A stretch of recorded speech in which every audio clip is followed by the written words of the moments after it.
El 12 de noviembre de 2022, Sofía Martín enfrentó el despido fulminante de su trabajo como camarera en una concurrida cafetería del centro de Madrid, un castigo directo por un acto de compasión considerado inaceptable por la dirección. Durante los 3 años anteriores, su vida en la capital había sido un laberinto de empleos precarios, facturas que se acumulaban, y el sueño de terminar sus estudios de diseño gráfico, un sueño que cada vez se sentía más lejano y polvoriento, como los bocetos guardados en el fondo de un cajón. Cada día era una batalla silenciosa por la supervivencia, una lucha por mantener la cabeza fuera del agua en una ciudad que parecía indiferente a sus esfuerzos. La rutina la había desgastado, limando su optimismo hasta dejarlo en una fina capa de resignación. Se había acostumbrado a ser una pieza invisible en el engranaje de la gran ciudad, a sonreír a los clientes mientras su propia ansiedad crecía en su interior, a contar cada céntimo para asegurarse de llegar a fin de mes. Aquel despido no fue solo la pérdida de un sueldo, fue la confirmación de su peor miedo, que en ese mundo, sus valores no solo no tenían cabida, sino que eran un lastre. Todo parecía perdido, sin red de seguridad ni un plan B al que aferrarse. Hasta que un trozo de papel arrugado, ofrecido por la persona menos esperada, lo cambió absolutamente todo. ¿Cómo es posible que un gesto que te hunde hasta el fondo sea al mismo tiempo el único capaz de impulsarte hacia la superficie? Antes de revelarte cómo ese gesto improbable abrió la única puerta que aún quedaba entreabierta en su vida, comenta desde qué ciudad o país estás viendo esta historia, y suscríbete al canal. Acredítame, no querrás perderte la increíble secuencia de elecciones que transformó este aparente final en el verdadero comienzo de su historia. El conflicto inmediato de Sofía era brutalmente tangible y urgente. De pie en la acera, con una pequeña caja de cartón que contenía sus pocas pertenencias del trabajo, un delantal, un par de bolígrafos y una foto de su familia, la realidad la golpeó con la fuerza de un viento helado. No tenía trabajo, no recibiría finiquito y el alquiler de su habitación, 450 euros que ahora sonaban a una fortuna inalcanzable, vencía en menos de 2 semanas. El pánico comenzó a instalarse en su pecho, una sensación fría y pesada que le dificultaba la respiración. La humillación pública a manos de su gerente, el señor Ramos, todavía resonaba en sus oídos. Sus palabras, la imagen del negocio está por encima de tu caridad mal entendida, la habían despojado no solo de su empleo, sino también de su dignidad frente a clientes y compañeros. La soledad en una ciudad de millones de habitantes nunca se había sentido tan abrumadora. Llamar a sus padres en Extremadura y admitir su fracaso era una opción que le causaba una profunda vergüenza, un peso adicional a la ya insoportable carga financiera. Para entender la magnitud de aquel golpe, es necesario conocer a la Sofía de antes de Madrid. Creció en un pequeño pueblo de Extremadura, un lugar donde las relaciones humanas y la ayuda mutua formaban el tejido de la comunidad. Llegó a la capital con una beca parcial para estudiar diseño gráfico, llena de sueños, y con un portafolio de dibujos que prometían un futuro brillante. Sin embargo, la realidad económica de la ciudad pronto se impuso.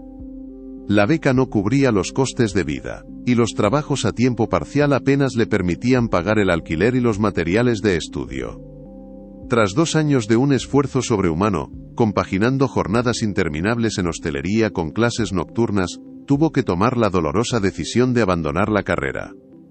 Cada turno en la cafetería se sentía como un pequeño funeral por la vida que había planeado. Su cuaderno de bocetos, antes su mayor fuente de alegría, se convirtió en un recordatorio constante de su renuncia. Se sentía atrapada en un ciclo de trabajo monótono y agotamiento, su creatividad ahogada por la necesidad de sobrevivir. La ciudad, que una vez le pareció un universo de oportunidades, se había convertido en una jaula de acero y cristal, que la mantenía alejada de quien realmente era. La empatía que la había definido en su pueblo natal, parecía una debilidad en este nuevo entorno, un rasgo que debía suprimir para no salir herida. El ambiente en The Urban Bean, la cafetería donde trabajaba, era un reflejo perfecto de esa deshumanización que tanto la oprimía. Era un local de diseño minimalista, popular entre turistas y jóvenes profesionales, donde la eficiencia y la estética primaban sobre cualquier tipo de conexión humana. El señor Ramos, el gerente, dirigía el establecimiento con mano de hierro, obsesionado con las métricas de rendimiento, las reseñas online, y una serie de reglas inflexibles que a menudo carecían de sentido común. Una de esas reglas, destacada en mayúsculas en el manual del empleado, era la prohibición explícita de interactuar con las personas sin hogar de la zona o darles comida, bajo el pretexto de que dañaba la imagen de marca y ahuyentaba a la clientela. Laura, su compañera más cercana, había interiorizado esta filosofía de supervivencia. Sofía, no te compliques la vida. Agacha la cabeza, haz tu trabajo y cobra a fin de mes. Este no es lugar para ser una heroína, le aconsejaba a menudo, con una mezcla de cariño y pragmatismo. Laura representaba la voz de la razón en un sistema que castigaba la disidencia, una voz que Sofía intentaba escuchar, pero que chocaba frontalmente con su instinto más básico, el de ayudar a quien lo necesita. La tensión en el local era constante, una presión silenciosa que convertía cada jornada en una prueba de resistencia emocional. Frente a la cristalera de la cafetería, en un banco de madera desgastado por el tiempo y la intemperie, se sentaba a diario un hombre mayor. No pedía dinero, no molestaba a los transeúntes. Simplemente estaba allí, leyendo un libro viejo de tapas gastadas con una serenidad que contrastaba violentamente con el frenesí de la calle. Sofía supo después que se llamaba Antonio. Para la mayoría, era parte del paisaje urbano, una figura anónima e invisible. Pero para Sofía, que lo observaba durante sus breves descansos, representaba una dignidad silenciosa y resistente. Notaba cómo pasaba las páginas con cuidado, cómo sus ojos, a pesar del cansancio visible en su rostro, se iluminaban con la lectura. En un entorno tan impersonal y acelerado, la presencia tranquila de Antonio era un ancla, un recordatorio de que detrás de cada apariencia hay una historia humana. Durante semanas, Sofía había sentido un impulso creciente de hacer algo, cualquier cosa. Un día lo vio tiritar bajo una lluvia fina y helada, y ese impulso se convirtió en una necesidad ineludible. No se trataba de caridad sino de un acto de reconocimiento, de decirle a ese hombre, sin palabras, te veo. Ignoraba que ese simple deseo de conectar con otra persona estaba a punto de hacer estallar su frágil mundo en 1000 pedazos. Aquel 12 de noviembre, el frío era especialmente crudo. Un viento cortante barría la Gran Vía, y la gente se refugiaba en la calidez artificial de los locales. Desde el interior, Sofía vio a Antonio encogerse dentro de su abrigo raído, intentando protegerse inútilmente del frío. En ese mismo instante, uno de sus compañeros se disponía a tirar a la basura una bandeja con bocadillos del día que no se habían vendido. Fue un instante de decisión. En su mente, las advertencias de Laura y el rostro severo del señor Ramos luchaban contra la imagen del hombre temblando al otro lado del cristal. Ganó la humanidad. Con movimientos rápidos y discretos, preparó un café bien caliente en un vaso para llevar, y cogió uno de los bocadillos. Salió por la puerta lateral, la que usaban los empleados, y se lo entregó a Antonio.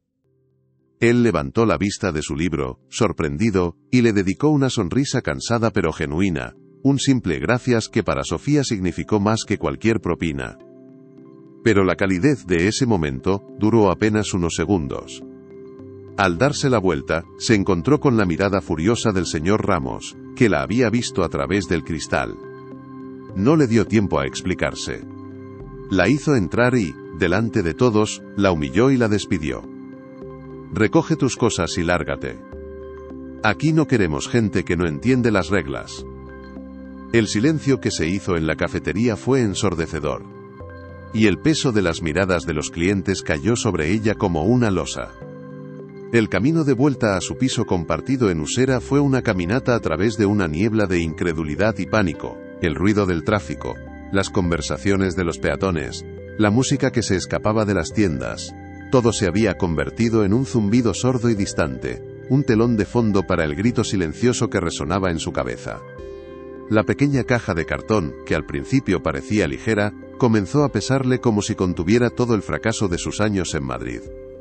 Cada paso en la acera helada era un recordatorio de su vulnerabilidad. La ciudad, que alguna vez le pareció un lienzo de oportunidades infinitas, ahora se mostraba como una bestia de hormigón y acero, indiferente y hostil. Sentía las miradas de la gente sobre ella, aunque sabía que era solo su imaginación, la paranoia de quien acaba de ser públicamente despojada de su dignidad. El nudo en la garganta se hacía más prieto, una mezcla de rabia impotente contra el señor Ramos y una vergüenza profunda que le quemaba por dentro. No lloró. Las lágrimas parecían un lujo que no podía permitirse, una descarga emocional que su cuerpo, en modo de supervivencia, se negaba a concederle. En ese momento, solo existía una pregunta, simple y aterradora, que se repetía en un bucle infinito. ¿Y ahora qué?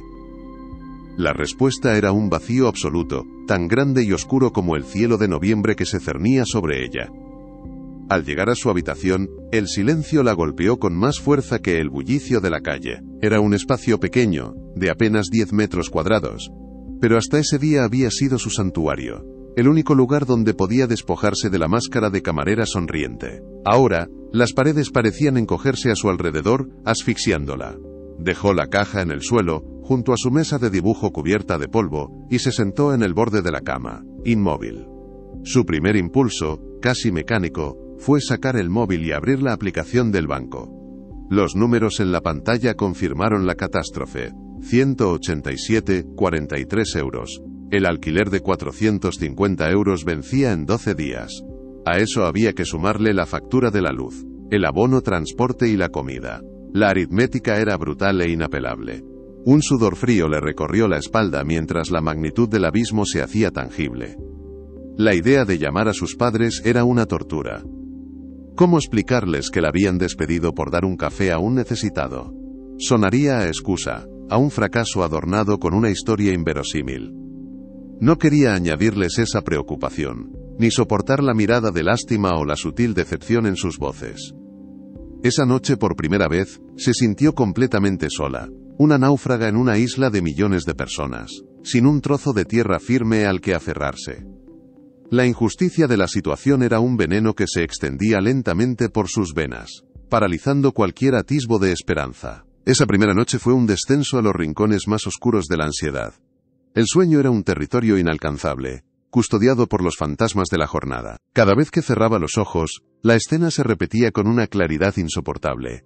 El rostro crispado de ira del señor Ramos, sus palabras cortantes resonando en el silencio acusador de la cafetería, las miradas curiosas o compasivas de los clientes que la habían convertido en un espectáculo. Se preguntaba si había hecho lo correcto. La voz pragmática de Laura volvía a su mente. No te compliques la vida. ¿Era eso la madurez? ¿Aprender a mirar hacia otro lado, a tragarse los propios principios para sobrevivir? El conflicto interno la desgarraba. Una parte de ella, la que había crecido en Extremadura, se aferraba a la convicción de que había actuado bien, de que la humanidad debía prevalecer sobre las reglas absurdas de un negocio. Pero la otra parte, la Sofía moldeada por la precariedad de Madrid, la acusaba de ingenua, de imprudente, de haber sacrificado su única fuente de ingresos por un gesto que, en el gran esquema de las cosas, no cambiaba nada. El corazón le martilleaba en el pecho, y el frío de la habitación parecía calarle hasta los huesos. A través de la ventana las luces de la ciudad parpadeaban, indiferentes a su tormento, recordándole lo insignificante que era su drama personal en la inmensidad de la metrópoli. A la mañana siguiente, la ausencia del despertador fue el primer signo tangible de su nueva y aterradora realidad. No había un turno al que correr, ni un uniforme que ponerse. El día se extendía ante ella como un desierto de horas vacías, una extensión de tiempo que debía llenar con la angustiosa tarea de encontrar una salida. Se obligó a levantarse y encender el ordenador portátil. Abrió los portales de empleo, y la pantalla se llenó de ofertas que eran un eco de lo que acababa de perder. Se necesita camarero / con experiencia, barista para cafetería en zona centro, personal de hostelería, incorporación inmediata. Cada anuncio era una pequeña aguja que se clavaba en su autoestima. Rellenó formularios, adjuntó su currículum y envió docenas de solicitudes, sintiendo cómo cada clic la vaciaba un poco más por dentro. Era un proceso deshumanizado, un grito lanzado a un vacío digital del que rara vez obtenía respuesta. La mayoría de las ofertas exigían una disponibilidad total que ella no podía garantizar mientras buscaba algo más estable, y los salarios ofrecidos apenas superaban el umbral de la subsistencia. La frustración comenzó a transformarse en un sentimiento de desesperanza. Parecía que el único futuro al que podía aspirar era un ciclo interminable de trabajos precarios, cada uno tan impersonal y agotador como el anterior. El sueño de volver al diseño gráfico se sentía ahora como una fantasía de otra vida, un lujo de una persona que no era ella. Los días siguientes se convirtieron en una lección acelerada de supervivencia económica. Cada céntimo contaba. Su dieta se redujo a pasta, arroz y legumbres de marca blanca. El café de la mañana, su único pequeño lujo, fue sustituido por infusiones baratas. Dejó de usar el metro, optando por caminar durante horas para llegar a las pocas entrevistas que conseguía, presentándose con una sonrisa forzada que ocultaba el cansancio y el hambre. El peso de la presión financiera era constante, una presencia física que le oprimía el pecho y le dificultaba respirar. Una tarde, tras recibir otro correo electrónico de rechazo, tomó una de las decisiones más dolorosas. Abrió el armario y sacó la caja de su tableta gráfica, una Wacom que sus padres le habían regalado con mucho esfuerzo cuando empezó la carrera. Era su herramienta más preciada, el puente hacia la vida que había soñado. Con los ojos llenos de lágrimas, le hizo fotos y la subió a una aplicación de segunda mano. La vendió esa misma tarde por 150 euros a un joven estudiante de arte que la miraba con la misma ilusión que ella había sentido años atrás. El dinero en su mano se sentía sucio, manchado por el sacrificio. No era solo un objeto lo que había vendido, era un pedazo de su identidad, una renuncia formal a la artista que había querido ser. Esa noche, el cuaderno de bocetos permaneció cerrado. Dibujar se sentía como una traición a la dura realidad que la estaba devorando. El aislamiento se convirtió en su compañero más fiel. Evitaba las zonas comunes del piso para no cruzarse con sus compañeros, temerosa de las preguntas sobre su repentina presencia constante en casa. Inventaba excusas vagas sobre un cambio de horario o unas vacaciones improvisadas, pero sentía que sus mentiras eran transparentes. La vergüenza la mantenía prisionera en su habitación. Las llamadas de su madre se volvieron una fuente de ansiedad. Respondía con monosílabos, asegurando que todo iba bien, como siempre, mientras su voz se quebraba ligeramente al final de cada frase. Sabía que su madre percibía que algo andaba mal, pero la barrera del orgullo era demasiado alta para derribarla. Se sentía como un fraude, interpretando el papel de una joven independiente que tenía su vida bajo control en la gran ciudad, cuando la realidad era que estaba a pocos días de no tener dónde dormir. Esta desconexión con su red de apoyo, autoimpuesta por el miedo al fracaso, intensificó su soledad hasta convertirla en algo casi físico. Madrid, una ciudad vibrante y llena de vida, se había transformado para ella en un laberinto de calles anónimas por las que deambulaba sin rumbo, sintiéndose más invisible que nunca. Era un fantasma en su propia vida, observando desde fuera cómo todo se desmoronaba sin que pudiera hacer nada para evitarlo. Había pasado una semana de rechazos, de un presupuesto que se agotaba, y de una esperanza que se desvanecía como el humo. El pánico inicial había dado paso a una apatía pesada, un agotamiento emocional que hacía que incluso levantarse de la cama requiriera un esfuerzo titánico. Estaba sentada en el suelo de su habitación, con la espalda apoyada en la pared fría mirando la caja de cartón de The Urban Bin. No la había tirado. Era un monumento a su humillación, un recordatorio constante de su caída. Metió la mano dentro sin pensar, y sus dedos rozaron un trozo de papel arrugado. Era la tarjeta de visita que Antonio le había dado. La sacó y la alisó sobre su rodilla. Alejandro de la Torre, seguido de un número de teléfono y una dirección en el exclusivo barrio de Salamanca. Le pareció una broma cruel del destino. ¿Qué podía ofrecerle un hombre sin hogar? Quizás era un número falso, una dirección inventada. Su mente lógica le gritaba que era absurdo, una pérdida de tiempo. Pero entonces recordó su mirada, la dignidad y la firmeza en su voz. No tenía nada que perder, absolutamente nada. El fondo del pozo ya lo estaba tocando. Con un suspiro que era mitad resignación y mitad un último y desesperado acto de fe, cogió el teléfono. Marcar esos números fue el gesto más ilógico y aterrador que había hecho en su vida, sin saber que estaba a punto de girar la llave en la única puerta que no sabía que existía. La llamada fue un acto de pura desesperación, un salto al vacío sin saber si abajo había agua o rocas. Durante casi una hora, Sofía se quedó mirando la tarjeta, sopesando la humillación de una posible broma cruel contra la certeza del desahucio. El nombre, Alejandro de la Torre, sonaba imponente, casi aristocrático, y la dirección en el barrio de Salamanca pertenecía a un mundo que le era completamente ajeno. Un universo de portales señoriales y boutiques de lujo. ¿Qué conexión podía tener un hombre que dormía en la calle con ese entorno? La lógica le decía que ninguna, que era una fantasía, un delirio provocado por el estrés y la falta de comida. Sin embargo, en el fondo de su mente, la imagen de la mirada de Antonio, serena y lúcida, se negaba a desaparecer. No era la mirada de un loco, ni la de un embaucador. Era la mirada de alguien que sabía exactamente lo que hacía. Con los dedos temblando, marcó el número en su móvil. El sonido de la línea, nítido y profesional, la sobresaltó. Esperaba un buzón de voz, un número que no existiera. En su lugar, al segundo tono, una voz femenina, clara y eficiente respondió. «Despacho de la Torre, dígame». Sofía se quedó muda por un instante, el corazón latiéndole con una fuerza desbocada. El abismo acababa de devolverle el eco, y no era el que esperaba. Tartamudeando, Sofía apenas pudo articular una frase coherente. «Hola, Buenos días, me llamo Sofía Martín. Verá, es un poco extraño, pero un hombre llamado Antonio me dio este número». El silencio al otro lado de la línea fue breve, pero para Sofía se sintió como una eternidad. Se preparó para la pregunta condescendiente, para la risa disimulada, para el «se ha equivocado de número», que la devolvería de golpe a su miserable realidad. Sin embargo, la respuesta de la mujer, cuyo nombre descubriría más tarde que era Elena, la dejó completamente descolocada. «Ah, sí.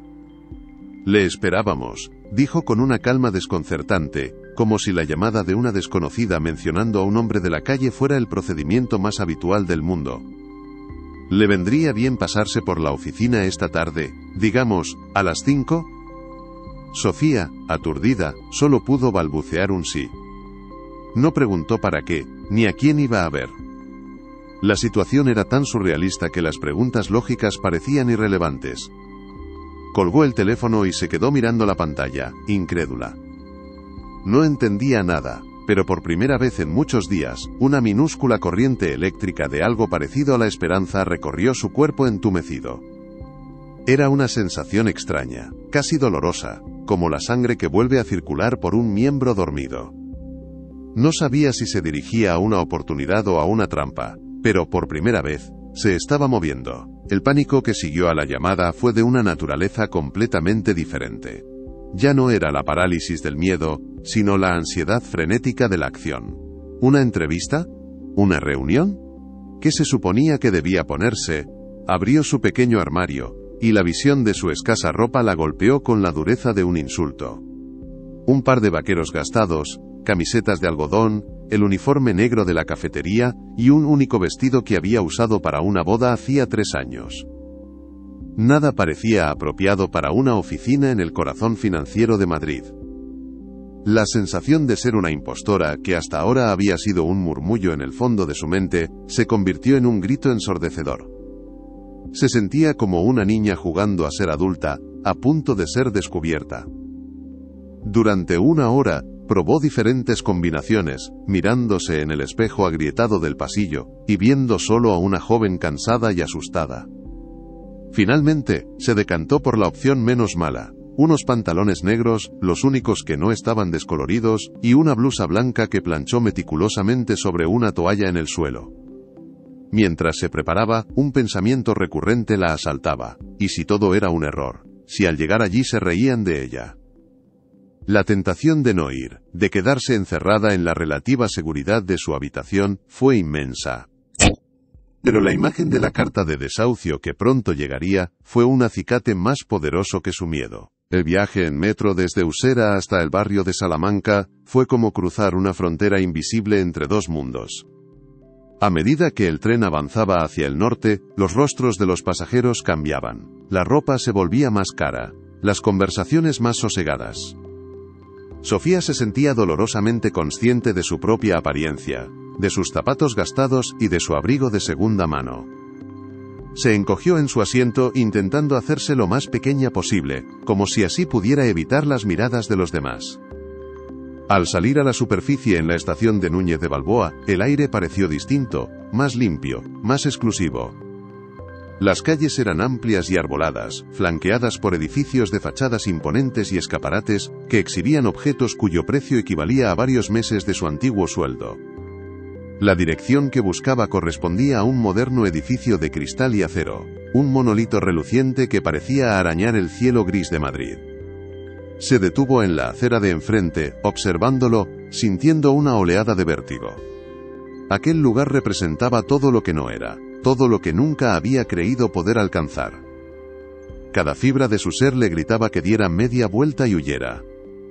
Pero ya había llegado hasta allí. Respiró hondo, un aliento tembloroso y frío, y cruzó la calle, sintiendo que cada paso la alejaba más de la persona que había sido esa mañana. El vestíbulo era un espacio vasto y silencioso, revestido de mármol blanco y decorado con un minimalismo que resultaba intimidante.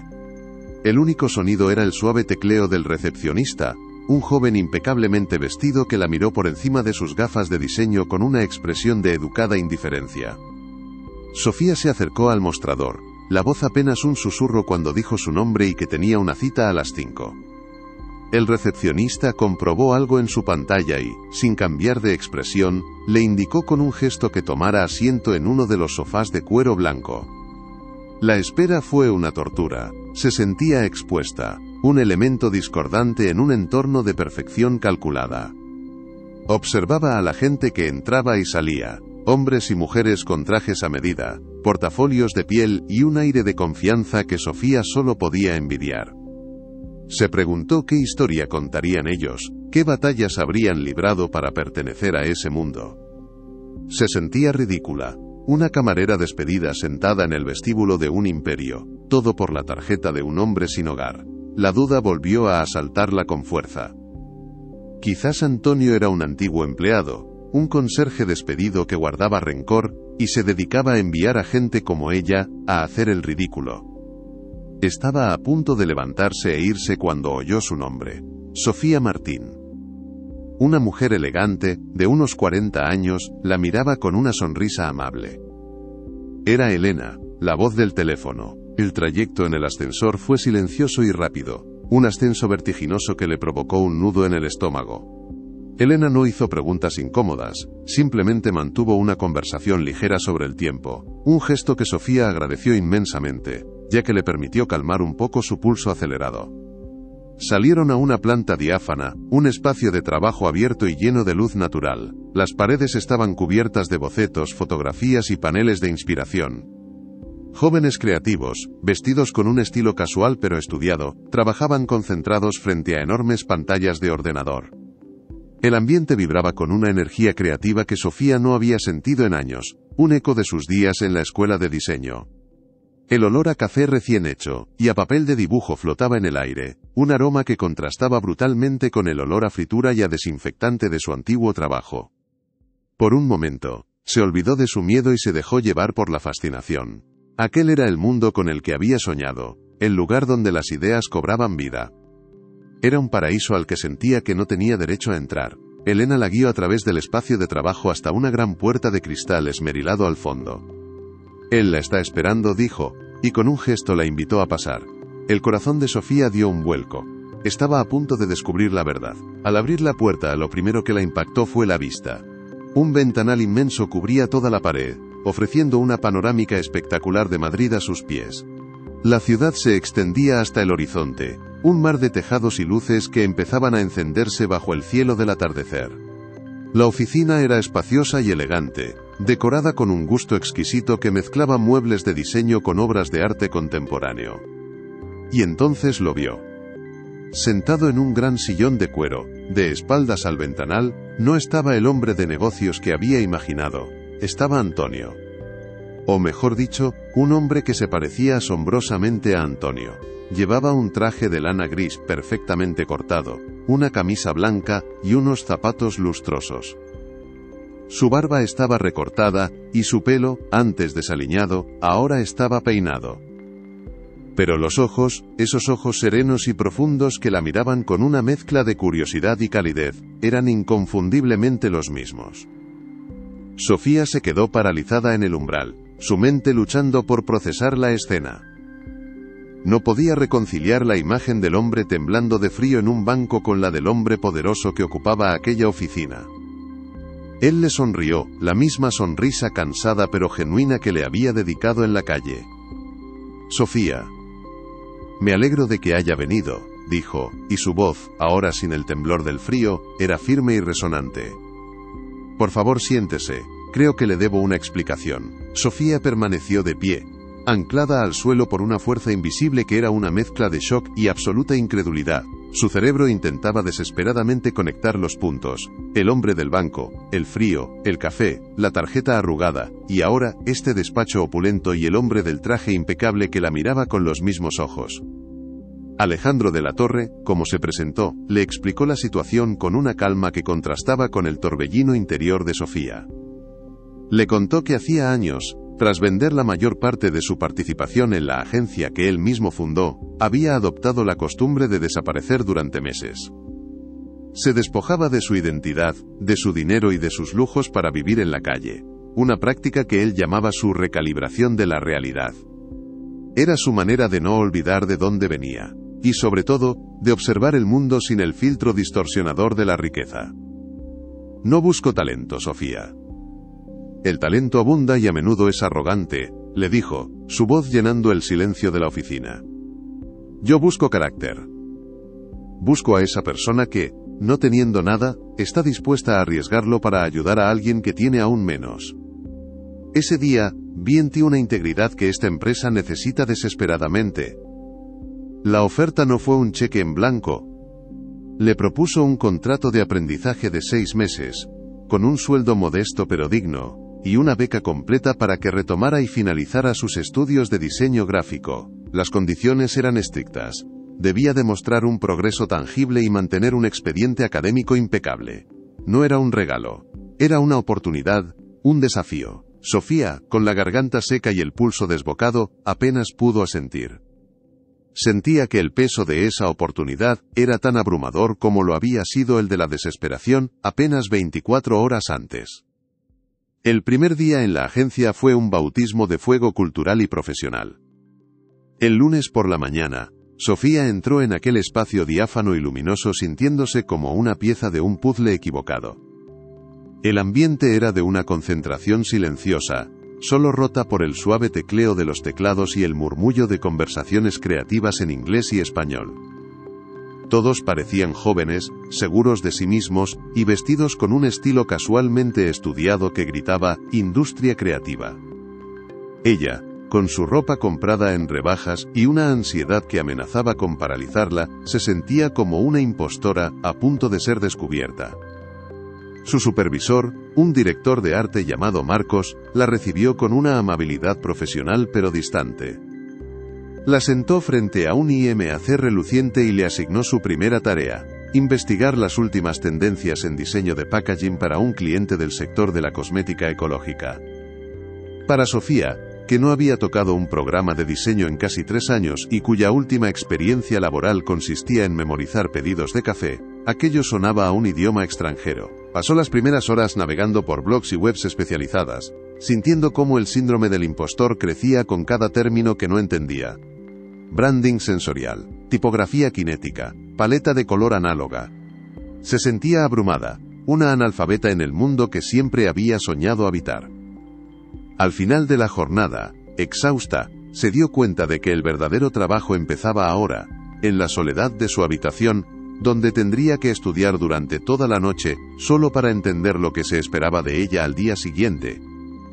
Las semanas que siguieron se convirtieron en un maratón de aprendizaje brutal y agotador. Su vida se redujo a un ciclo implacable. 8 horas en la agencia intentando absorberlo todo como una esponja, y otras 6 o 7 horas por la noche, en su pequeña habitación, devorando tutoriales online. Se suscribió a cursos intensivos de Adobe Illustrator, Photoshop e InDesign, programas que habían evolucionado tanto desde sus tiempos de estudiante que se sentía como si estuviera aprendiendo desde cero. La diferencia entre la teoría que recordaba y la aplicación práctica en un entorno profesional de alta exigencia era un abismo. Sufría en silencio. Cometía errores de principiante que la avergonzaban profundamente. Exportaba archivos en la resolución incorrecta. utilizaba perfiles de color equivocados. Tardaba horas en realizar tareas que sus compañeros completaban en minutos. Sentía las miradas de reojo, la curiosidad de los demás sobre la chica que trajo el jefe. Evitaba las conversaciones en la zona del café, comía sola en su escritorio y respondía con monosílabos, temiendo que cualquier pregunta revelara la profundidad de su ignorancia. Hubo noches en las que, frente a la pantalla del portátil, con los ojos irritados por el cansancio, las lágrimas de frustración caían sobre el teclado. La tentación de rendirse, de admitir que aquello era demasiado para ella, era una sombra constante que la perseguía. Se aferraba a la memoria de la desesperación en la calle como un ancla para no dejarse llevar por la corriente. El punto de inflexión llegó de la forma más inesperada, no con un gran logro, sino con una victoria minúscula. Llevaban 3 semanas trabajando en una campaña para una pequeña ONG que ayudaba a personas mayores a combatir la soledad. El equipo creativo estaba atascado, presentando propuestas visualmente impactantes pero frías, que no lograban capturar la esencia emocional del problema. Durante una reunión de brainstorming, mientras los diseñadores senior lanzaban ideas complejas sobre narrativas transmedia y experiencias inmersivas, Sofía, que había estado escuchando en silencio, se atrevió a hablar. Su voz tembló al principio. «Perdón», dijo. «Pero quizás no se trata de tecnología, quizás se trata de algo más simple. Recuerdo a mi abuelo. Él decía que lo que más extrañaba era el peso de una carta en la mano. Propuso una idea sencilla. Una campaña de correo postal, cartas contra el olvido, que conectara a voluntarios con ancianos para que se escribieran cartas a mano. La sala se quedó en silencio. Marcos, su supervisor, la miró fijamente durante un largo instante. «Desarrolla eso», dijo finalmente con un tono que ya no era distante, sino genuinamente interesado. Por primera vez, no le pedían que ejecutara una tarea técnica, sino que aportara su visión. Esa tarde, mientras preparaba un pequeño boceto de la campaña, sintió una chispa, un calor familiar en el pecho que no había experimentado en años. Era la sensación de crear, de aportar algo que era intrínsecamente suyo. No era un diseño perfecto, pero era una idea con alma. Aquel pequeño éxito actuó como un catalizador. La aprobación de su idea, aunque todavía en una fase muy embrionaria, le proporcionó una dosis de confianza que necesitaba desesperadamente. Empezó a entender que su valor no residía únicamente en su habilidad para manejar un software, sino en su perspectiva. Su experiencia en la calle, su capacidad para observar los detalles humanos que otros pasaban por alto, no era una debilidad, sino su mayor fortaleza. Con esta nueva seguridad, su actitud cambió. Dejó de esconderse y comenzó a participar activamente. Hacía preguntas, admitía sin vergüenza cuando no sabía algo y pedía ayuda. Descubrió que la mayoría de sus compañeros, lejos de juzgarla, estaban dispuestos a enseñarle. Una diseñadora junior llamada Clara se convirtió en su aliada, sentándose con ella durante la hora del almuerzo para explicarle trucos de Illustrator y atajos de teclado. Sofía, a cambio, le ofrecía su visión sobre el enfoque emocional de los proyectos. Se creó una simbiosis. Empezó a aplicar su empatía de forma estratégica, para entender las necesidades de un cliente, para ponerse en la piel del público objetivo de una campaña, para contar historias que conectaran a un nivel humano. Dejó de intentar ser como los demás y empezó a integrar quién era ella en su trabajo. Sus diseños comenzaron a tener una calidez y una autenticidad que, aunque técnicamente imperfectos, los hacían destacar. Estaba construyendo su propio lenguaje visual, uno que nacía directamente de su experiencia vital. Justo cuando empezaba a sentirse parte del equipo, a creer que realmente podía tener un futuro en la agencia, llegó el primer gran golpe. La campaña Cartas contra el Olvido había avanzado, y Marcos le encargó diseñar el folleto principal, una pieza clave para la captación de voluntarios. Sofía trabajó en él día y noche durante una semana, poniendo todo su corazón y sus recién adquiridas habilidades técnicas en el proyecto. Estaba orgullosa del resultado. Era limpio, emotivo y, según creía, eficaz. Lo presentó al equipo con un nudo de nervios en el estómago. La crítica fue brutal. No por parte de Marcos, que fue constructivo, sino por parte de uno de los directores creativos más veteranos de la agencia, un hombre conocido por su exigencia y su lengua afilada. Desmontó su diseño pieza por pieza delante de todos, Criticó la elección tipográfica como demasiado sentimental, la composición como amateur, y el uso del color como predecible. Sofía sintió como el suelo se abría bajo sus pies. La humillación fue pública y total.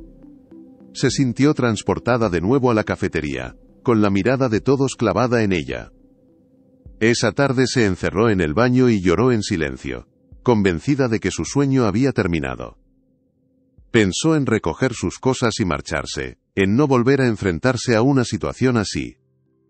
El síndrome del impostor había vuelto con la fuerza de un huracán, arrasando con la poca confianza que había logrado construir. Esa misma tarde, cuando ya había decidido que al día siguiente presentaría su renuncia, recibió un correo de Elena. Alejandro quiere verte. Subió a su despacho con el corazón encogido, esperando el golpe de gracia. Sin embargo, Alejandro no mencionó la desastrosa reunión. En su lugar, la llevó hasta una de las paredes de su oficina, cubierta de bocetos enmarcados. Eran sus primeros trabajos, de cuando fundó la agencia en un pequeño garaje. Señaló uno de ellos, un diseño torpe y sobrecargado. Este fue para mi primer cliente importante, le dijo. Lo odió. Dijo que parecía el trabajo de un niño. Y tenía razón. Casi abandonó ese día. Entonces la miró fijamente. El talento te abre la puerta, pero solo la resiliencia te permite quedarte en la habitación. La crítica no es un ataque personal, Sofía. Es una herramienta. La más dura y la más valiosa que tendrás. Te dice dónde están tus debilidades para que puedas convertirlas en fortalezas. La pregunta no es si tu diseño era bueno o malo. La pregunta es, ¿qué vas a hacer ahora? Sus palabras no fueron un consuelo, sino un desafío. Esa noche Sofía no durmió. Pero en lugar de estudiar tutoriales, abrió su cuaderno de bocetos y el folleto rechazado. Desmontó la crítica, la analizó objetivamente, y empezó a rediseñar desde cero, no con el objetivo de agradar, sino de aprender. Por primera vez, entendió que el fracaso no era el final del camino, sino una parte indispensable de él.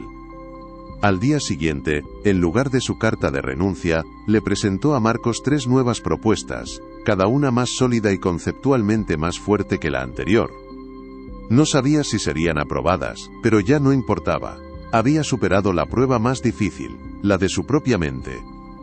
La nueva versión del folleto de Cartas contra el Olvido no fue simplemente una mejora estética, fue una declaración de principios. Sofía desechó por completo los diseños anteriores y comenzó desde el único lugar que ahora sentía auténtico, su propia experiencia. Recordó las cartas que su abuelo le escribía desde el pueblo. La caligrafía temblorosa pero llena de afecto, el tacto del papel verjurado, el olor aguardado. En lugar de buscar tipografías de moda en catálogos online, escaneó esas viejas cartas y creó una fuente digital basada en la letra de su abuelo, una tipografía que respiraba historia y humanidad. Para las imágenes, evitó los bancos de fotos de ancianos sonrientes y anónimos. En su lugar, pasó un fin de semana entero en su antiguo barrio, Usera, hablando con personas mayores en los parques y mercados, pidiéndoles permiso para fotografiar sus manos. Manos arrugadas sosteniendo una taza de café, manos descansando sobre un libro, manos entrelazadas con las de un amigo. Cada fotografía contaba una historia de vida, de trabajo y de espera. La paleta de colores la extrajo de los tonos sepia y desvaídos de las fotografías antiguas de su familia. El resultado fue una pieza que no vendía un servicio, sino que evocaba una emoción universal, la nostalgia de la conexión perdida y la esperanza de recuperarla. Era un diseño que no gritaba, sino que susurraba directamente al corazón. La presentación, programada para el viernes siguiente, se sentía como un juicio final. Sofía entró en la sala de reuniones, no con la arrogancia de quien se sabe ganador, sino con la serena convicción de quien ha hecho un trabajo honesto. Colocó los 3 nuevos conceptos sobre la gran mesa de roble, cada uno una variación del mismo tema central. El director creativo que la había humillado, Javier, estaba presente, con su habitual expresión de escepticismo. Marcos le dio una señal de ánimo con la cabeza. Sofía respiró hondo y comenzó a hablar. No defendió sus elecciones de diseño con jerga técnica. En su lugar, contó una historia. Habló de su abuelo, de la soledad que se palpa en los bancos de los parques, de la diferencia entre comunicarse y conectar. Explicó por qué cada elemento del diseño, la tipografía, las fotografías de las manos, el papel reciclado que proponía, estaba al servicio de un único objetivo: hacer que el destinatario del folleto sintiera el peso de una ausencia y el impulso de llenarla. No estaba vendiendo un diseño, estaba compartiendo una visión. Hablaba con una pasión y una claridad que silenciaron la sala. Por primera vez desde que llegó a la agencia, no era la aprendiz asustada, sino una estratega creativa que dominaba su narrativa. Había transformado su vulnerabilidad en su argumento más poderoso. Cuando terminó, un silencio denso se apoderó de la sala. Nadie miraba los diseños, todos la miraban a ella. Javier, el director crítico, se reclinó en su silla, tamborileando los dedos sobre la mesa. Sofía se preparó para el impacto, pero este nunca llegó. En su lugar, Javier se levantó, se acercó a la mesa y cogió uno de los folletos. Lo examinó durante un largo minuto, pasándolo por sus manos como si estuviera sopesando su valor. Finalmente, levantó la vista y la miró directamente a los ojos. «La tipografía es arriesgada», dijo, y el corazón de Sofía se encogió. «Pero funciona, tiene alma». Luego se dirigió a todo el equipo. «Esto es lo que llevábamos semanas buscando, y no sabíamos cómo expresar. No es solo un folleto, es el manifiesto de la campaña. Tiene verdad». Viniendo de él, aquello era el mayor de los elogios. Marcos sonrió abiertamente, y un murmullo de aprobación recorrió la sala. En ese instante, Sofía sintió cómo una carga invisible se desprendía de sus hombros.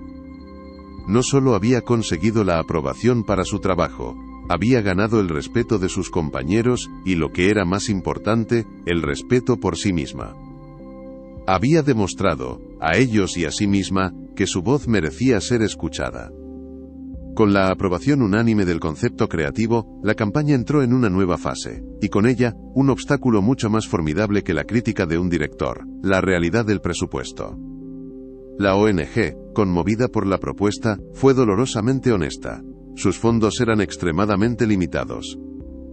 La producción de los folletos en el papel texturizado que Sofía había imaginado, junto con los costes de distribución, superaba con creces lo que podían permitirse. El departamento financiero de la agencia, tras analizar los números, emitió un veredicto desalentador. El proyecto, tal y como estaba concebido, era inviable. Sugirieron simplificarlo drásticamente, usar papel estándar, imágenes de archivo y una distribución digital. Esencialmente, querían despojar a la campaña de todo lo que la hacía especial, de su alma táctil y humana. Para Sofía, esto era inaceptable. Significaba volver al punto de partida, a una comunicación fría e impersonal. Se encontró en una encrucijada. Podía aceptar la derrota, conformarse con una versión descafeinada de su idea, o podía luchar por ella. La vieja Sofía, la que se resignaba a las circunstancias, habría agachado la cabeza. Pero la mujer que había sobrevivido al despido, a la desesperación y a la humillación pública ya no existía. Se negó a renunciar. En lugar de lamentarse, Sofía activó el modo de supervivencia que también conocía de sus años de precariedad. Se sumergió en una investigación exhaustiva, aplicando la misma tenacidad que usaba para hacer malabares con sus facturas a la resolución de este problema creativo. Pasó 2 días enteros llamando a imprentas locales, no a las grandes corporaciones, sino a pequeños talleres familiares. Les explicó la misión de la ONG y la visión de la campaña, no como una cliente, sino como una colaboradora en una causa común. Consiguió que una imprenta de barrio, dirigida por un hombre cuya madre estaba en una residencia, aceptara hacer el trabajo a precio de coste. Para el papel, contactó directamente con fabricantes, negociando la donación de un lote de material reciclado a cambio de incluir su logo como patrocinador. Pero su idea más brillante fue para la distribución. Creó un plan de embajadores de barrio, movilizando a estudiantes de trabajo social y a asociaciones de vecinos para que distribuyeran los folletos personalmente en centros de día, bibliotecas y mercados. Presentó a Marcos no solo un diseño, sino un plan de producción y logística completo y viable, que no solo no excedía el presupuesto, sino que además involucraba a la comunidad en el propio proyecto, haciéndolo aún más auténtico y poderoso. El lanzamiento de la campaña Cartas contra el Olvido superó todas las expectativas. La autenticidad del concepto resonó profundamente en una ciudad a menudo acusada de individualismo. Los folletos con su diseño emotivo y su tacto artesanal no acabaron en las papeleras. La gente se los guardaba, los compartía. Un conocido periódico nacional se hizo eco de la iniciativa, publicando un reportaje a toda página con una de las fotografías de manos de Sofía. El artículo se viralizó en redes sociales. En menos de 2 semanas, la ONG recibió más de 3.000 solicitudes de voluntarios, colapsando su pequeño sistema de gestión. Pero el impacto más profundo fue cualitativo.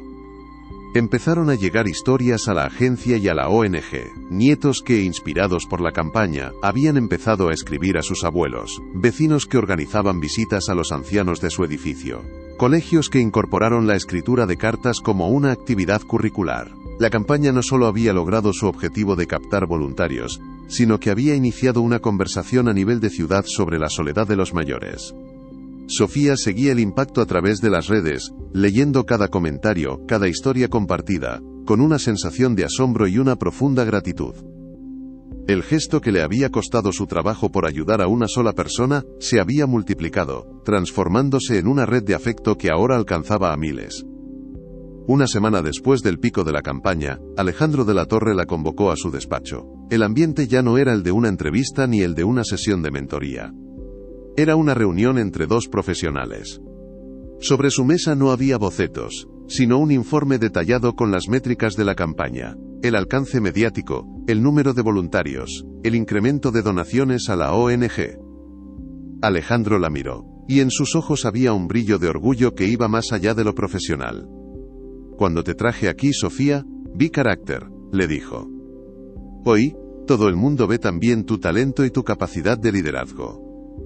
Creaste, defendiste y ejecutaste una idea que ha cambiado la forma en que esta agencia entiende el impacto social». Acto seguido, le deslizó un sobre por la mesa. Dentro no había una felicitación, sino un nuevo contrato. Ya no era una aprendiz. Le ofrecían un puesto de nueva creación, estratega creativa junior, con un aumento de sueldo que le permitiría, por fin, buscar un pequeño apartamento para ella sola. La beca para terminar sus estudios estaba formalizada y pagada en su totalidad. Sofía miró el documento, las palabras «contrato indefinido» brillando bajo la luz de la lámpara. Era más que un trabajo. Era la prueba tangible de su transformación. El círculo se había cerrado. El acto de compasión que la había dejado en la calle era, ahora, el cimiento de su nueva vida. No había sido un golpe de suerte. Había sido la consecuencia inevitable de mantenerse fiel a sí misma. La firma del nuevo contrato no fue una explosión de alegría, sino una exhalación lenta y profunda, como si Sofía hubiera estado conteniendo la respiración durante 3 años. La primera consecuencia tangible de su nueva estabilidad fue la búsqueda de un hogar. No un palacio, ni siquiera un piso grande, sino un pequeño estudio en el barrio de Lavapiés, un espacio de 30 metros cuadrados con un balcón que daba a un patio interior lleno de plantas y vida. El proceso de mudanza fue un ritual de purificación. Empaquetar las pocas pertenencias de su antigua habitación fue cerrar un capítulo de vergüenza y precariedad. Deshacer las cajas en su nuevo apartamento fue un acto de reclamación de su propia identidad. La primera noche, sentada en el suelo de parqué, sin más muebles que un colchón y su mesa de dibujo colocada estratégicamente bajo la ventana, sintió una paz que no recordaba haber experimentado nunca. Ya no tenía que caminar de puntillas para no molestar a sus compañeros, ni sentir la ansiedad de un alquiler que no sabía si podría pagar. Aquel pequeño espacio era suyo, un lienzo en blanco donde podía empezar a pintar la vida que ella eligiera. Compró una planta, un ficus, y lo colocó junto al balcón. Cuidar de algo vivo, verlo crecer, se convirtió en un símbolo de su propio renacimiento. El silencio ya no era asfixiante, sino un refugio creativo. Por primera vez en años, el sonido de su lápiz sobre el papel era el único que importaba. Su rol en la agencia se transformó de manera casi inmediata. Dejó de ser la chica de Alejandro, para convertirse en Sofía, la estratega a la que todos querían en sus reuniones de brainstorming. Su capacidad para conectar con la dimensión humana de cualquier producto o servicio se convirtió en el activo más valioso del equipo. Marcos, su antiguo supervisor, ahora la trataba como a una igual, pidiendo su opinión en proyectos de gran envergadura y dándole total autonomía creativa. La dinámica con Javier, el director que la había humillado, fue la más reveladora. Un día, durante la presentación de una campaña para una marca de coches de lujo, un proyecto en el que Sofía no estaba involucrada, Javier detuvo la reunión. «Nos falta algo», dijo, visiblemente frustrado. «Todo esto es estético pero no tiene corazón». «Sofía, ¿qué ves tú aquí? ¿Qué historia contarías?» Todos los ojos se volvieron hacia ella. La antigua Sofía se habría encogido, aterrorizada. La nueva Sofía se tomó un momento, analizó los bocetos y respondió con una calma que sorprendió a todos, incluido a ella misma. Habló de la sensación de seguridad, del coche no como un objeto de estatus, sino como el refugio donde una familia viaja, donde se comparten secretos y se cantan canciones desafinadas. Su intervención cambió por completo el enfoque de la campaña. Al salir de la sala, Javier se le acercó y, con una media sonrisa, le dijo: «Necesitamos más de eso. No lo pierdas», era un reconocimiento que valía más que cualquier aumento de sueldo. Con la estabilidad económica y la confianza profesional asentadas, Sofía finalmente se sintió preparada para derribar el último muro que la mantenía prisionera, la verdad con su familia. Una tarde de domingo, con el sol entrando por la ventana de su estudio, marcó el número de su madre. La conversación empezó como siempre, con preguntas sobre el tiempo y la salud, una coreografía de evasivas que ambas habían perfeccionado. Pero esta vez, Sofía la interrumpió. «Mamá, tengo que contaros algo», dijo, y la voz se le quebró.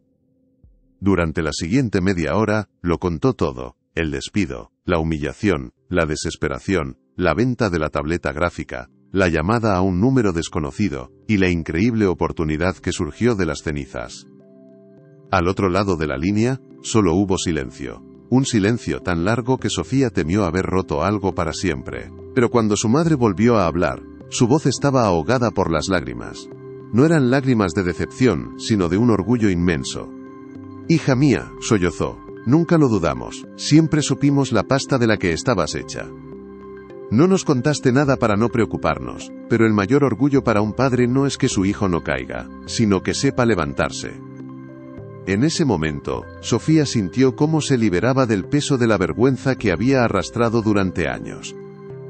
Ya no era la hija que había fracasado en la gran ciudad, sino la mujer que había luchado y vencido fiel a los valores que ellos le habían inculcado. La conexión con sus raíces, antes una fuente de presión, se convirtió en su ancla más sólida. El eco de su historia también llegó a su pasado más reciente. Una tarde, recibió un mensaje en su móvil de un número desconocido. Era Laura, su antigua compañera de The Urban Bean. Quería tomar un café. Se encontraron en una pequeña cafetería de Malasaña, lejos del ambiente corporativo de su antiguo trabajo. Laura había envejecido varios años en apenas unos meses. El cinismo se había instalado en sus facciones. Le contó que el señor Ramos había sido despedido después de que la historia de Sofía, contada por otro empleado, llegara a los oídos de los dueños de la franquicia. El local había perdido clientela y su reputación online se había desplomado. Pero Laura seguía allí, atrapada en el mismo ciclo, con un nuevo gerente que no era mucho mejor que el anterior. «Tenías razón, Sofía», le dijo, removiendo su café con una cuchara. «Yo elegí agachar la cabeza para sobrevivir, y aquí sigo, sobreviviendo. Tú arriesgaste el cuello por tus principios, y ahora estás viviendo de verdad». No había envidia en su voz, solo una profunda melancolía.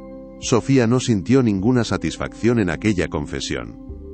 Al contrario, sintió una oleada de empatía por la mujer que tenía enfrente, una víctima más de un sistema que premia la sumisión. Al despedirse, le dio a Laura su tarjeta de la agencia. «Si alguna vez quieres intentar algo diferente, llámame, puedo ayudarte a preparar tu portafolio». Fue un pequeño gesto, un puente tendido sobre el abismo que las había separado, la prueba de que su éxito no la había endurecido, sino que había ampliado su capacidad para ayudar. Madrid, la ciudad que una vez fue su jaula, se convirtió en su lienzo. Con la seguridad de un sueldo fijo y la libertad de horarios que le permitía su nuevo puesto, empezó a redescubrirla. Ya no la recorría con la cabeza gacha, corriendo de un trabajo a otro, sino con la mirada curiosa de una artista. Se perdía por las calles del barrio de las Letras, llenando su cuaderno de bocetos, con los rostros de los ancianos que leían en las plazas, con la arquitectura de los edificios centenarios, con los detalles que antes, cegada por la ansiedad, era incapaz de ver. La ciudad dejó de ser una amenaza para convertirse en su principal fuente de inspiración. Su trabajo en la agencia se nutrió de estas exploraciones. Sus campañas se volvieron más ricas, más texturizadas, más reales. La empatía que casi le cuesta todo, se había convertido en su firma profesional, una marca de autenticidad que los clientes buscaban y valoraban. Alejandro se convirtió en algo más que un mentor. Era un amigo, un confidente con el que compartía largas conversaciones sobre arte, vida, y la responsabilidad que conlleva el poder de comunicar. Ya no se sentía como una impostora en ese mundo, sino como una pieza esencial de él. Había encontrado su lugar, no adaptándose al sistema sino obligando al sistema a hacer un hueco para sus valores. 6 meses después de la campaña Cartas contra el Olvido, durante una de sus reuniones con Alejandro, Sofía le presentó una nueva propuesta. No era para un cliente sino para ellos. Sobre la mesa desplegó un plan detallado para crear una fundación, financiada por un porcentaje de los beneficios de la agencia. La llamó Fundación Carácter. Su misión no sería la caridad tradicional, sino la de identificar y apoyar a personas como ella, individuos que, por un acto de integridad, habían sido expulsados del sistema. Ofrecerían becas de formación, microcréditos para empezar pequeños negocios, y sobre todo una red de apoyo para aquellos que se atrevían a hacer lo correcto en un mundo que a menudo premia lo contrario. Alejandro la escuchó en silencio, con una sonrisa que denotaba que estaba esperando esa propuesta desde hacía mucho tiempo. «Siempre supe que llegarías aquí, Sofía», le dijo. «Una oportunidad no sirve de nada si no la usas para crear otras. La fundación es tuya, dirígela». Aquel fue el verdadero clímax de su viaje. Su victoria no era solo personal. Se había convertido en una plataforma para generar un cambio sistémico, para asegurarse de que otras personas no tuvieran que llegar al borde del abismo para que su integridad fuera reconocida. El círculo se había cerrado de la manera más perfecta posible. La mujer que fue salvada por un acto de fe, se había convertido en la salvadora de otros.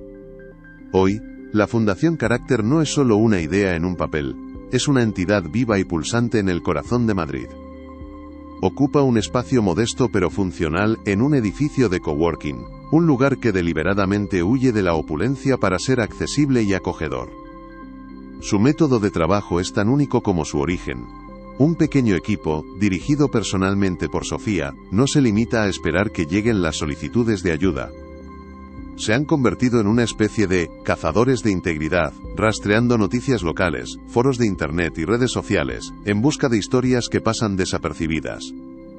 El empleado de un supermercado despedido por denunciar la venta de productos caducados, la cuidadora que perdió su trabajo por negarse a seguir un protocolo que consideraba inhumano, el joven programador apartado de un proyecto por alertar sobre una brecha de seguridad que la empresa quería ocultar. Para cada caso, el enfoque es integral. No se trata solo de dar dinero, sino de reconstruir la confianza de esa persona en el sistema y en sí misma. Ofrecen asesoramiento legal para luchar contra despidos improcedentes, apoyo psicológico para superar el trauma de la injusticia, y becas de formación para que puedan reciclarse profesionalmente si es necesario. Sofía ha diseñado el sistema que a ella le hubiera gustado tener, una red de seguridad para los que se atreven a caer del lado correcto de la historia. Cada expediente que pasa por sus manos es un espejo de su propio pasado, y lo maneja con un respeto y una dedicación que van mucho más allá de lo profesional. Es una misión personal. La transformación de Sofía es palpable no solo en su carrera sino en la forma en que habita el mundo. El pasado ya no es una herida abierta, sino un mapa de cicatrices que le recuerda el camino recorrido. A veces al volver a casa, su ruta la lleva a pasar por delante de The Urban Bean.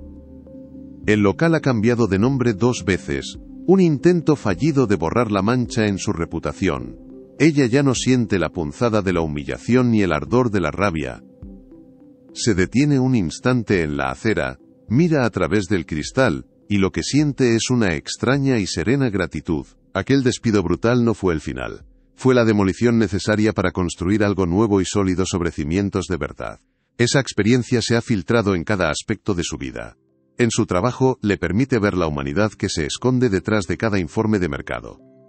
En su vida personal, ha fortalecido su relación con sus padres, a quienes ahora puede ayudar económicamente, cerrando el círculo de preocupación que tanto la angustió. Y en su arte, ha desbloqueado una profundidad que antes no poseía. Sus diseños ya no buscan solo la belleza estética, buscan la verdad emocional. Ha aprendido que la vulnerabilidad, lejos de ser una debilidad, es la fuente más poderosa de conexión y creatividad. Ya no tiene miedo a romperse, porque sabe que es precisamente en las grietas por donde, a veces, consigue entrar la luz. El legado de la historia de Sofía ha comenzado a extenderse más allá de los muros de la fundación, creando ondas concéntricas de cambio en el tejido de la ciudad. Su caso, aunque nunca buscó la fama, se convirtió en una especie de leyenda urbana en los círculos empresariales y creativos de Madrid, un recordatorio de que las acciones tienen consecuencias y que la integridad puede ser, a largo plazo, el activo más rentable. Inspirados por la Fundación Carácter, un pequeño consorcio de startups tecnológicas ha implementado un protocolo de integridad, un canal seguro y anónimo para que los empleados puedan reportar prácticas poco éticas sin temor a represalias, con la Fundación actuando como mediadora independiente. Pero el impacto más significativo se mide en las historias individuales. La Fundación recibe docenas de correos electrónicos cada semana, no pidiendo ayuda sino simplemente compartiendo experiencias. Gente que, tras conocer su historia, se atrevió a decir no en una reunión, a apoyar a un compañero en una situación injusta o simplemente, a realizar un pequeño acto de bondad sin esperar nada a cambio. La historia de Sofía ha dado permiso a otros para escuchar su propia brújula moral en un mundo que a menudo grita en la dirección contraria. Demuestra que el coraje no siempre es un acto heroico en un campo de batalla, sino que a veces, es la tranquila decisión de ofrecer un café caliente en un día frío, sabiendo que podrías perderlo todo. La jornada de Sofía Martín, vista en retrospectiva, nos obliga a cuestionar una de las premisas más cínicas de nuestra sociedad, que para triunfar, es necesario hacer concesiones morales. Su historia no es un cuento de hadas sobre un golpe de suerte. Es la crónica detallada de cómo la resiliencia, la coherencia y el carácter pueden forjar un destino. El resultado final no estaba garantizado. Dependió de una cadena de decisiones valientes. La decisión de no mirar hacia otro lado, la decisión de hacer una llamada que parecía absurda, la decisión de enfrentar la crítica y usarla como combustible, y la decisión final de transformar su éxito personal en una oportunidad para otros. ¿Cuántas veces nos hemos dicho a nosotros mismos que un pequeño gesto de bondad es inútil, una gota de agua en un océano de indiferencia? La vida de Sofía es la respuesta a esa pregunta. Esa gota de agua, ese café, no solo sació la sed de un hombre, sino que regó una semilla de cambio que ha florecido en un bosque de segundas oportunidades. La lección fundamental no es que los millonarios excéntricos te salvarán si eres bueno, sino que el valor más importante que poseemos es nuestro carácter. Es la única moneda que no se devalúa, el único activo que nadie nos puede quitar, y a veces, contra todo pronóstico, resulta ser la inversión más rentable de todas. La noche cae sobre Madrid, y las luces de la ciudad se reflejan en el ventanal de una pequeña oficina en el centro. En el interior, bajo la luz cálida de un flexo, Sofía revisa el último expediente del día. Es la historia de un joven profesor interino, despedido por comprar material escolar con su propio dinero para sus alumnos de un barrio desfavorecido, un acto considerado una iniciativa no autorizada que cuestiona los recursos de la institución. En el rostro del joven de la fotografía, Sofía ve el mismo desconcierto y la misma herida que ella sintió en aquella acera helada. Coge un sello de caucho, lo entinta en un tampón de color verde esperanza, y lo estampa con firmeza en la primera página del informe. La palabra resuena en el silencio de la oficina. Aprobado. Una sonrisa se dibuja en su rostro, no de triunfo sino de propósito. Acaba de ofrecer la misma llave que a ella le permitió abrir la única puerta que le quedaba. Si crees que ninguna lucha merece ser solitaria y que cada acto de integridad, por pequeño que sea, merece ser defendido, comparte esta historia. Suscríbete para conocer más casos reales de personas que, como Sofía, demuestran que el carácter es la fuerza más poderosa de todas. Gracias por escuchar.